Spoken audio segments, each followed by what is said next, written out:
This is Standing Watch. And now, Evangelist Norbert Link. Greetings, everyone, and welcome back to our Standing Watch program. Is the United States going to experience another civil war in our time? The Daily Mail wrote on June 2. A new poll shows 44% of Americans believe the nation is headed toward another civil war. That includes 53% of Republicans and 39% of Democrats.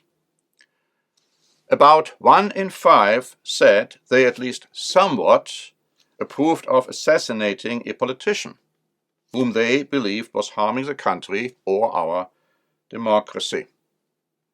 The figure included 44% of young Democratic men and 40% of young Republican women. A majority of both Republicans and Democrats believe their political opponents pose a threat to the country and want to harm their political opponents. Now, these are frightening figures, especially since it is felt by many that the Second Amendment is under attack or that the police needs to be defunded. But why is a civil war even thinkable? Possible? Probable? Likely? Perhaps even certain? To answer this question with a very famous saying, it is the economy, stupid. Biden told us yesterday on the Jimmy Kimmel comedy show that we have the strongest growing economy in the world, and he repeated it 2 times, in the world, in the world, in the world. Now, whether true or not, the American people do not see that. Here is what they do see. They see groceries and other daily necessities are costing them a fortune if they can even get them. They see unheard of gas prices at the pump.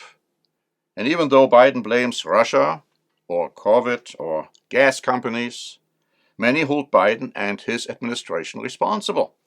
As Obama used to say, the buck stops with me. In many places, gas is over $5. In California, over $6 on average. The Biden administration admitted families will pay $450 more for gas this year on average. Clearly, in some, if not in many cases, anger over such ongoing development might very well result in violence in stores, in gas stations, at the gas pump, and so on.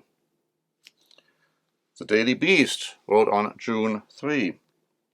Gas prices have skyrocketed to record highs, forcing some families to choose between filling their tank and putting food on the table.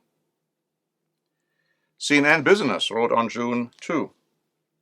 Now we have an oil crisis, a gas crisis, and an electricity crisis at the same time. This energy crisis is much bigger than the oil crises of the 1970s and 80s. It will probably last longer, fueling social unrest, angering the public. The 1973 oil crisis was marked by hours-long lines at gas stations, fuel shortages, and panic. Experts said they worry about fuel shortages again today. And then Bloomberg wrote on June 3. The financial system is most vulnerable to the greatest credit bubble at human history. If this credit bubble ever pops, it is going to be the most catastrophic market failure that anyone has ever read about. Investors should prepare for an economic hurricane. U.S. Treasuries and gold are failing investors this year, and many do expect that this bubble will burst, leaving behind many, many devastated, unhappy, and angry investors. Now, we could talk about violence as it is. We are thinking in terms of violent demonstrations by Black Lives Matter or the Antifa movements. But I like to talk about the most recent violence committed potentially against a United States Supreme Court judge. Breitbart wrote on June 8, a California man carrying at least one weapon near Brett Kavanaugh's Maryland home has been taken into custody by police after telling officers he wanted to kill the Supreme Court justice. The man was angry about the leaked draft of an opinion by the Supreme Court, signaling that the court is prepared to overturn Roe v. Wade, that famous abortion case. He was also angry about the recent spate of mass shootings, so, according to police, he grabbed a gun to go out and shoot a Supreme Court justice. Looks like we should also thank the corporate media for broadcasting the front of Kavanaugh's home, which makes it so much easier for his enemies to find. And let us never forget that, contrary to written law, Joe Biden and his administration championed mass protests outside the justices' homes. Now let me explain. It is a crime to protest, and I quote, in or near a building or residence occupied or used by a judge with the intent of influencing him or her. The refusal by U.S. Attorney General Merrick Garland to enforce this law and the approval and encouragement of such illegal protests by Joe Biden and his administration is deeply troublesome.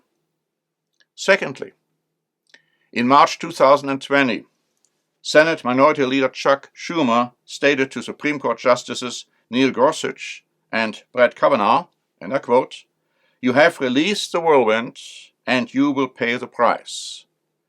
You won't know what hit you if you go forward with these awful decisions." At that time, Chief Justice Roberts responded to Schumer by saying, "Threatening statements of this sort from the highest levels of government are not only inappropriate, they are dangerous." It has been suggested by Fox News moderators that Schumer should be impeached for inciting violence, as there is allegedly no other explanation for his verbal outbursts. But Schumer is not the only one. Biden, Pelosi, and Harris have also made provocative statements against the Supreme Court justices and pro-life supporters, which could be viewed as inciting violence against them. It is ironic that at this time, a Democratic committee set up by Pelosi, who violated thereby her own rules, is trying to hold Trump responsible for the events on January 6. So, there is anger all around, and the real possibility of violence and civil war does exist, with brother against brother. Let me give you a glimpse as to what is prophesied for America. In Deuteronomy, chapter 28, and in verse 54, we read, "The sensitive and very refined man among you will be hostile toward his brother." Isaiah 9 and verse 19 says, "No man shall spare his brother." Micah chapter 7 verse 2 says, "They all lie in wait for blood. Every man hunts his brother with a net." And finally, Haggai chapter 2 and verse 22, where God is quoted as saying, "I will overthrow the throne of kingdoms. I will overthrow the chariots and those who ride them. The horses and their riders shall come down, every one by the sword of his brother." We have prepared a free booklet, The Fall and Rise of Britain and America. This booklet tells you more about what is prophesied for the United States. Thank you very much for watching. This is Norbert Link for the Standing Watch program.